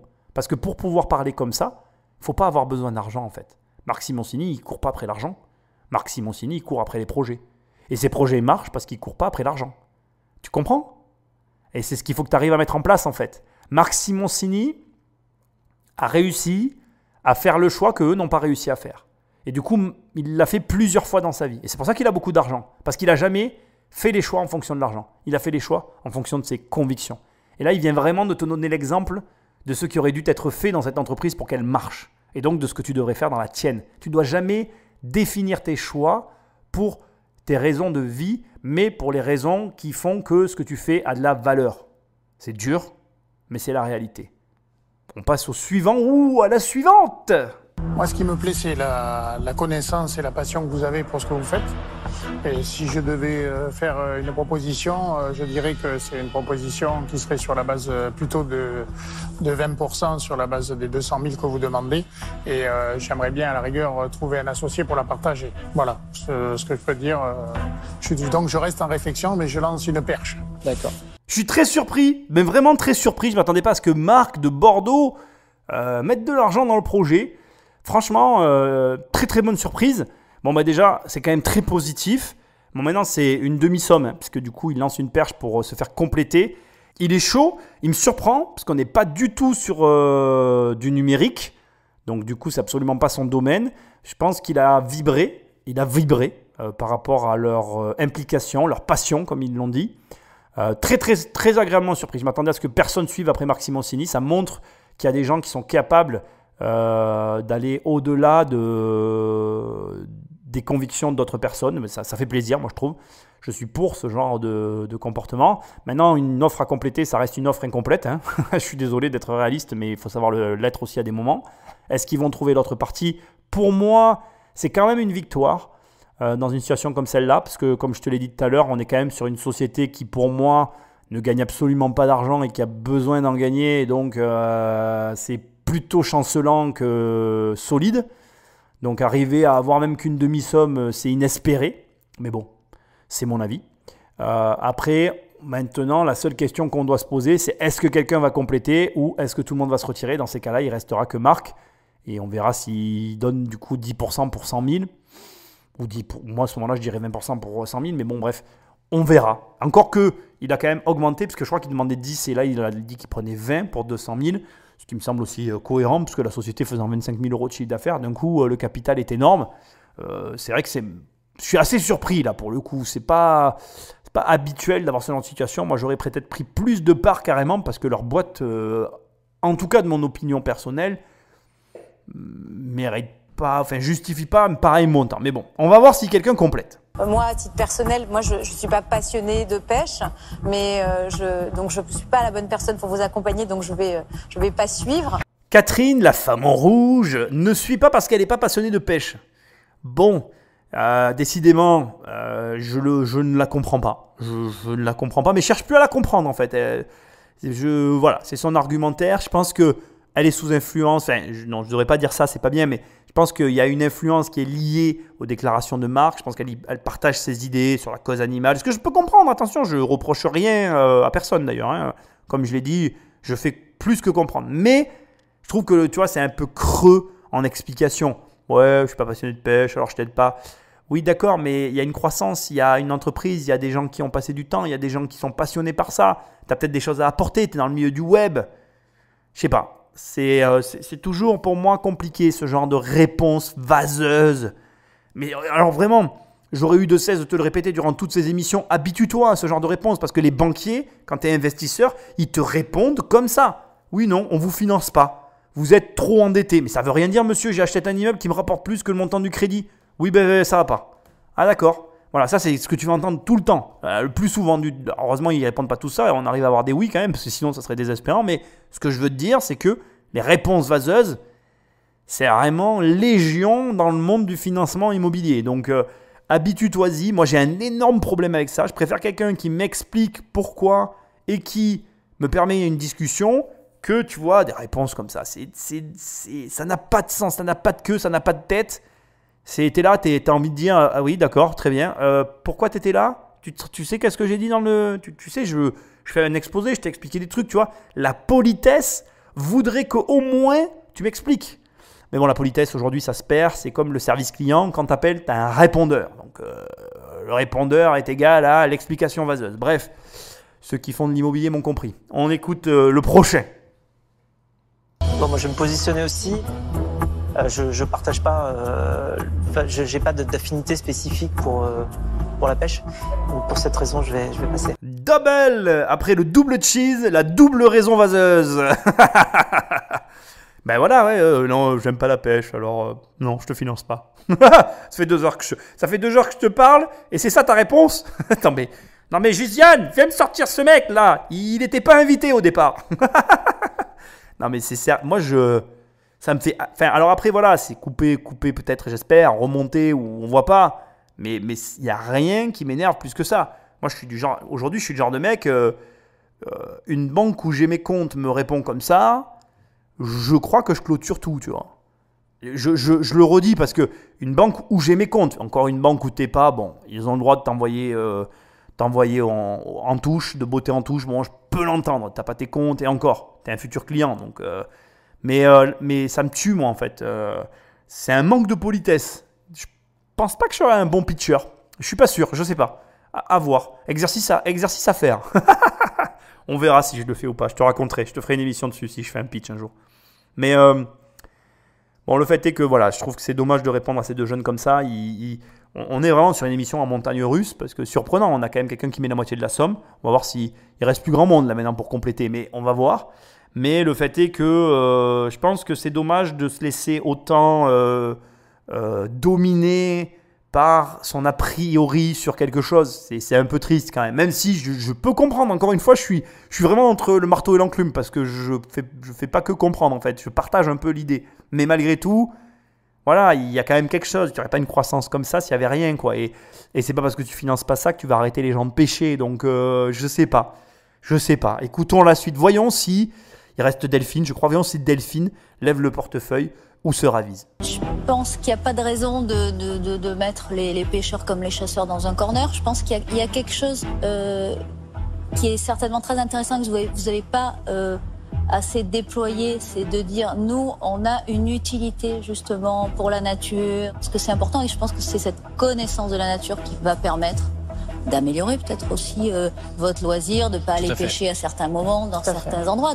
Et je pense que ça, c'est dommage, vous qui êtes passionné et qui visiblement n'êtes pas passionné par tuer les animaux. Non, clairement pas. Cette partie-là, vous devriez vraiment la développer et vous y attacher. Parce que moi, sincèrement, je vous suivrai bien parce qu'il y a quelque chose, mais c'est pas suffisamment abouti aujourd'hui. Et je pense qu'il faut que vous travailliez encore un peu. Donc c'est la raison pour laquelle je vais passer. J'aime beaucoup la réponse de Delphine et franchement, c'est ce qui manquait. Elle a mis le doigt, je crois, sur ce qu'il y avait à dire dès le départ avant que tout le monde s'excite sur « il tue des animaux ». Effectivement, je l'ai dit dès le début, mais je pense moi aussi que le projet n'est pas assez avancé. Tu peux pas venir là et dire « je gagne pas d'argent, j'ai besoin d'argent pour vivre, j'ai besoin d'argent pour recruter, j'ai besoin d'argent pour faire de la com ». C'est pas possible. Ça fait grincer des dents, c'est dur à accepter, surtout pour le chef d'entreprise, mais c'est une réalité. Et donc, voilà, moi je peux pas faire comme si ça n'était pas le cas et c'est triste parce que on est face à deux jeunes qui ont quelque chose dans les mains, qui ont eu une perche de tendu, mais qui n'ont pas eu droit à finir cette perche parce qu'ils étaient victimes d'une a priori sur un sujet. Et comme le dit Delphine, en plus, et c'est vrai que je ne l'avais pas vu sous cet angle-là, pour le coup, tu vois, parfois on nommait des éléments, ils ont tout pour le faire. C'est-à-dire qu'au lieu de dire on a besoin d'analystes pour comprendre et décrypter les données qu'on récolte, ils devraient dire on va utiliser les données qu'on a pour aider la nature. Et effectivement, avec un discours comme celui-là, ça passe beaucoup mieux pour les personnes qui sont contre, ou en tout cas qui luttent pour la cause animale.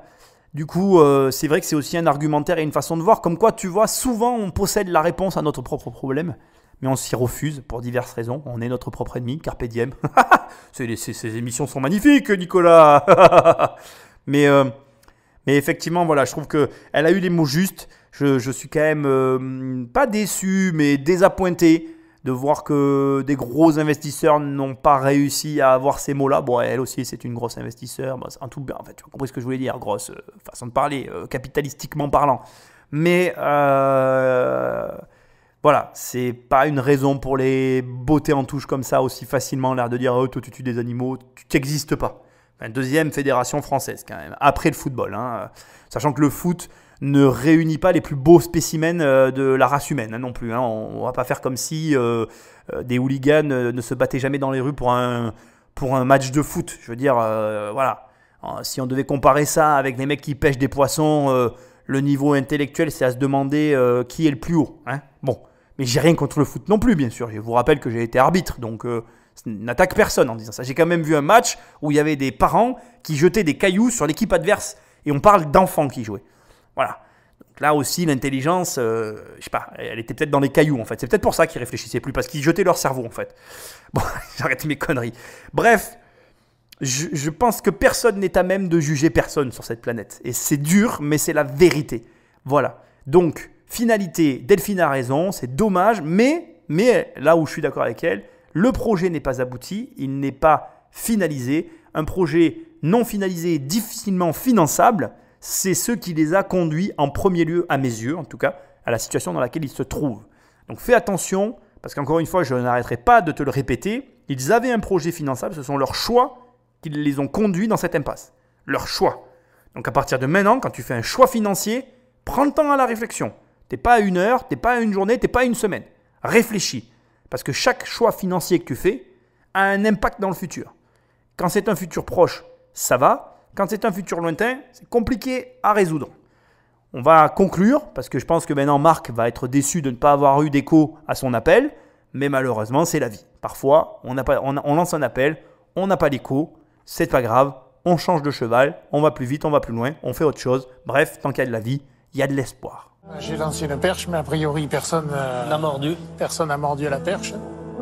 Franchement, ça me gêne de vous suivre tout seul parce que 200 000 euros, c'est beaucoup d'argent quand même. Je suis désolé pour vous que personne n'ait suivi, hein, mais sachez malgré tout que vous avez quand même attiré mon attention jusqu'à faire une proposition.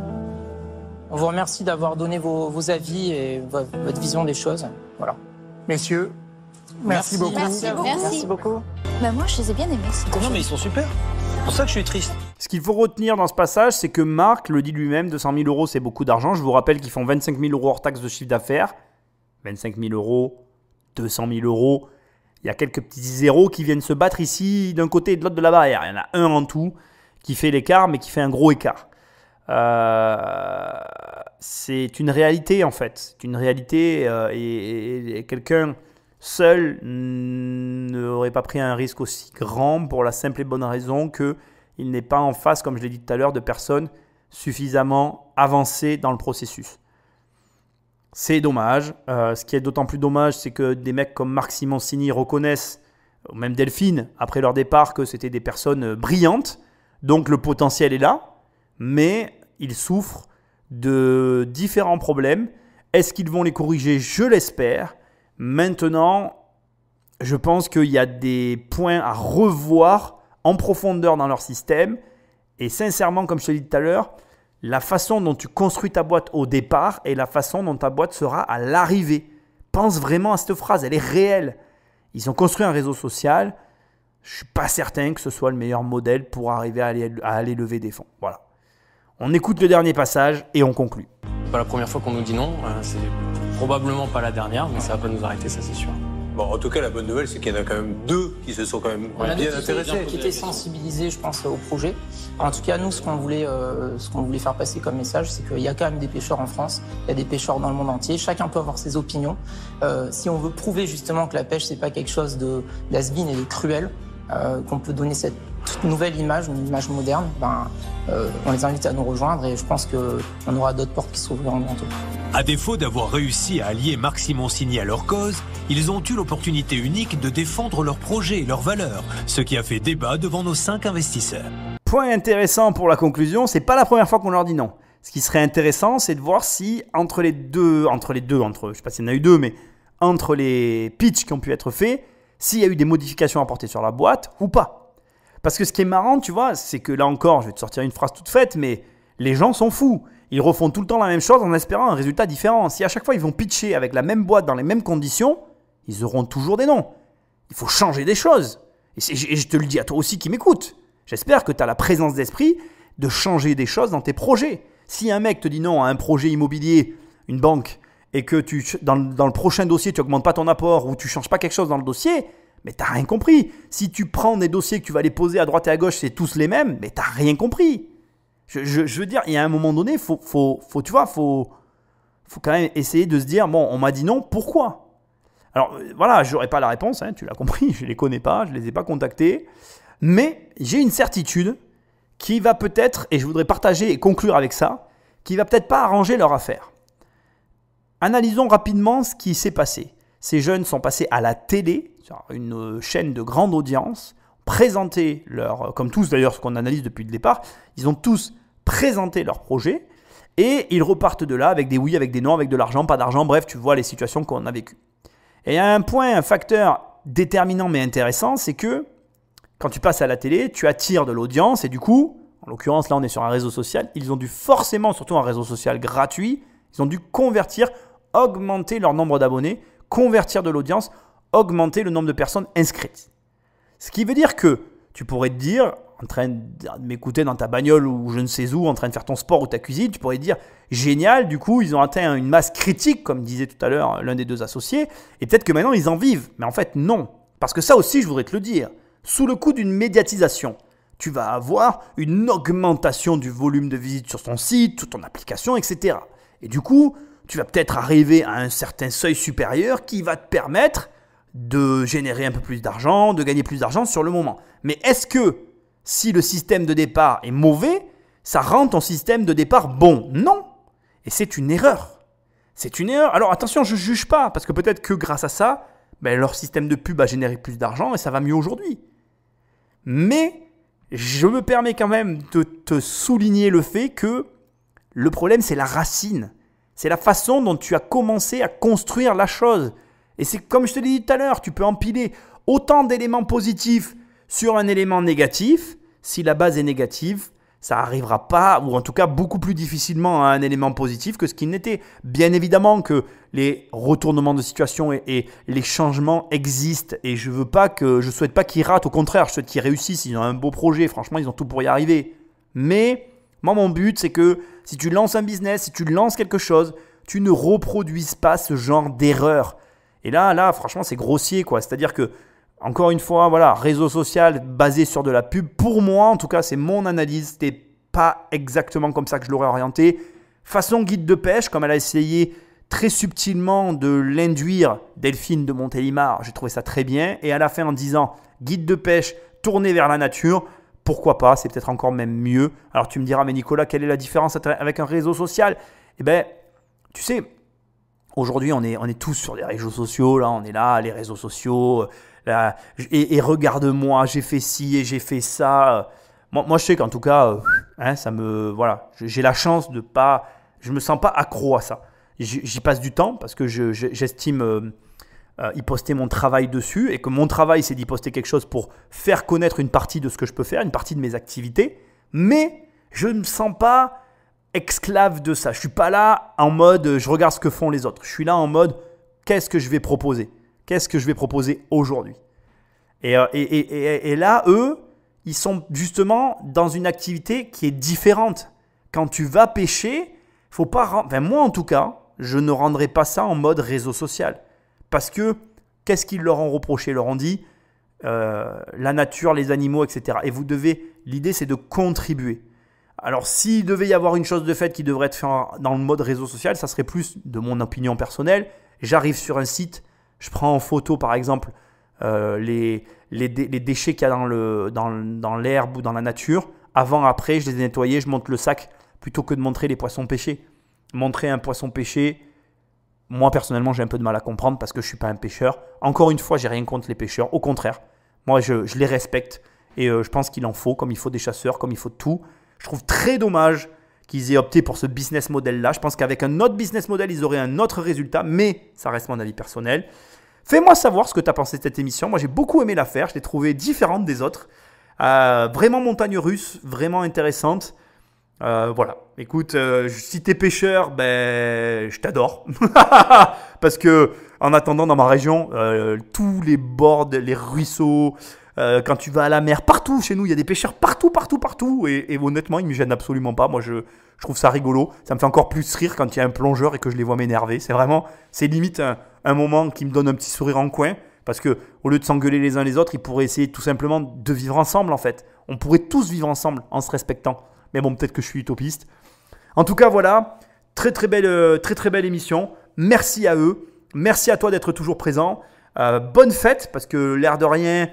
normalement cette semaine, si je m'abuse, on est à Noël, non? Je crois qu'il y a le petit Papa Noël qui passe par la cheminée. Peut-être qu'il va t'amener un moulinet pour aller pêcher. En tout cas, joyeux Noël. Bonne fête à toi et à ta famille. Il va rester encore une émission normalement avant la fin de l'année, si je ne dis pas de bêtises. Et puis après, on passera en 2021. Mais quelle année, cette année 2020, quelle année! Je pense que ça sera difficile de faire pire. Ou alors, si c'est possible, on peut faire pire en étant confiné tout 2021. Mais je ne le souhaite pas. Allez, je te remercie d'être présent. Je vous remercie à tous d'être toujours aussi nombreux à m'écouter. Je vous rappelle rapidement que vous pouvez me rejoindre sur Instagram, Facebook, tout sur Immobilier Compagnie. Vous avez accès à mes livres, à mes programmes. Bref, je ne suis pas inquiet, vous me trouverez. Je vous souhaite de bonnes fêtes de fin d'année. Je vous dis à la semaine prochaine pour la prochaine émission. Et portez-vous bien, soignez vos proches. Aimez-vous les uns les autres, respectez-vous les uns les autres parce que ça, c'est vraiment important. Bonne soirée, bonne journée parce que sur Internet, c'est tout le temps, c'est pas bon. Bref, je ne sais pas comment conclure cette émission, mais le cœur y est. Je vous fais des bisous, à très bientôt. Salut, joyeux Noël, joyeuse fête. Bref, je laisserai cette fin complètement délirante, mais parce que c'est compliqué de souhaiter des bonnes fêtes de fin d'année à quelqu'un qu'on ne voit pas. Voilà, donc amusez-vous bien. Ciao, ciao.